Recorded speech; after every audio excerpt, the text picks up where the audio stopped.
Ce Brésilien est spectaculaire. Son coup de pied retourné a complètement enflammé la T-Mobile Arena. Mais comment l'ancien garde du corps d'un millionnaire chinois est-il devenu l'un des plus gros prospects de sa division? Mauricio Ruffy naît à Sao Paulo au Brésil. Loin du luxe qu'il protégeait, il abandonne tout pour poursuivre son rêve, celui de devenir combattant professionnel. C'est en 2016 que le MMA brésilien découvre une anomalie. Un combattant foudroyant qui collectionne les KO avec une facilité insolente. Il enchaîne les petites organisations et décroche 8 victoires, les 8 par KO. Personne ne semble tenir face à la terreur brésilienne.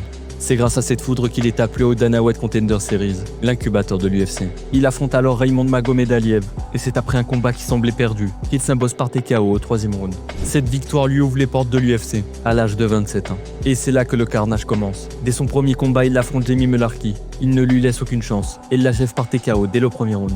C'est ainsi qu'il décroche son premier bonus, de Performance of the Night.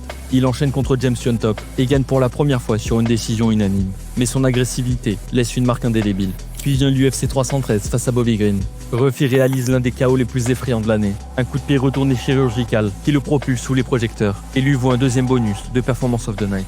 Aujourd'hui, son palmarès parle pour lui. 12 victoires, 11 par KO. Il est aussi entouré de l'élite brésilienne, formant les Fighting Nerds, une équipe qui terrorise l'UFC. Ruffy est un futur tueur à gages qui ne laisse aucune chance à ses adversaires. Une paire de lunettes et un style explosif. Il est véritablement un combattant à suivre. La suite, vous la connaissez.